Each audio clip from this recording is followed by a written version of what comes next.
Why more nodes makes Ethereum Classic more secure? What is security in Ethereum Classic? Security in Ethereum Classic ETC and any blockchain that is well designed is to depend as least as possible on trusted third parties. 3.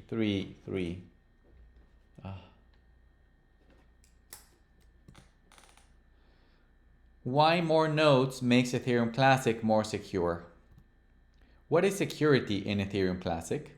Security in Ethereum Classic ETC and any blockchain that is well designed is to depend as least as possible on trusted third parties. Trusted third parties are security holes because they hold our wealth and they hold our information, but they can make mistakes, commit fraud, be controlled by tyrannic governments, or abuse their position of trust. The most effective way humans have found to reduce the risk of trusted third parties in history has been to divide their power and to distribute their functions and responsibilities in as many parts as possible. This is at the heart of the purpose of blockchains as ETC. The security of full replication. In the case of Ethereum Classic, this distribution is done by having the same database, which contains users' accounts, balances, and dApps, copied identically in as many participating nodes as possible. This full replication of the blockchain is the essence of the security model of a proof-of-work POW blockchain. When the accounts, balances, and decentralized applications are replicated in more nodes, then the data is more redundant. And the more redundant the data is, the less likely it is that it will be corrupted or destroyed by man or nature. Indeed, the full replication of ETC makes it even resistant to nuclear war. Common mistakes in the industry. Many think that proof-of-work blockchains are only protected by miners.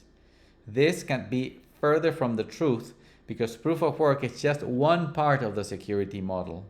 The complete security model includes proof-of-work, full replication, verification by nodes, and the coordination problem of the social layer.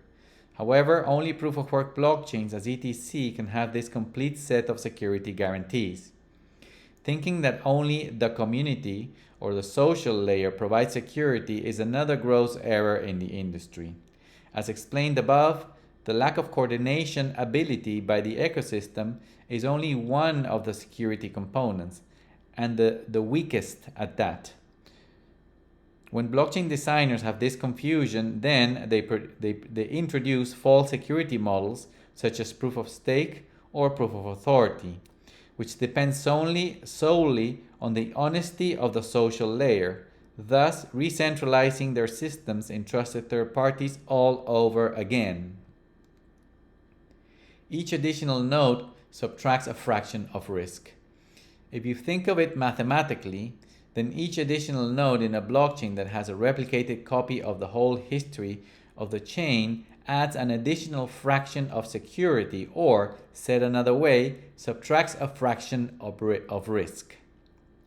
If there's only one computer in the system, then all the risk is resting on that computer.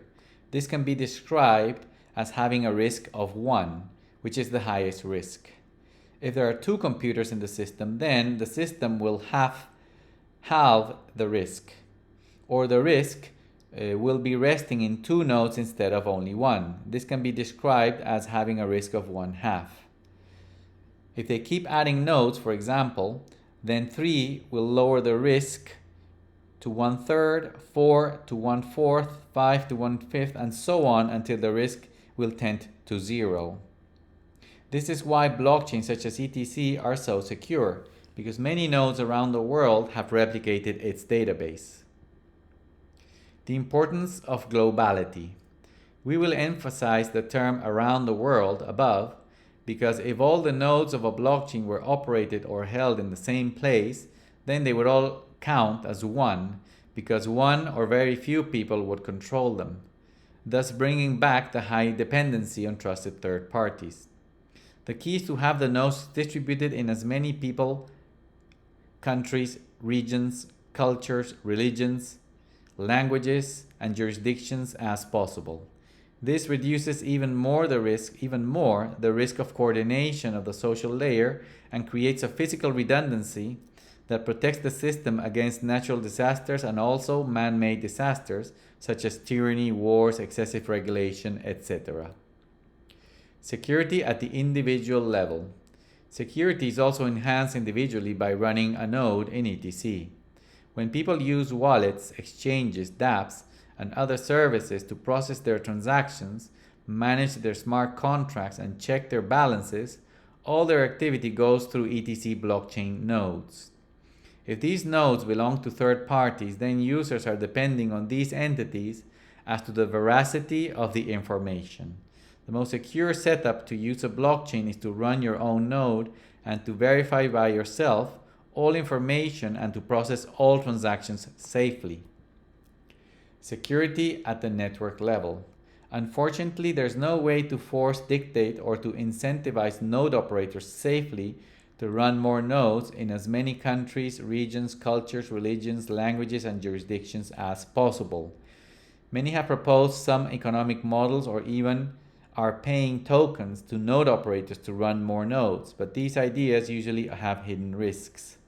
The way blockchains gain nodes is by the individual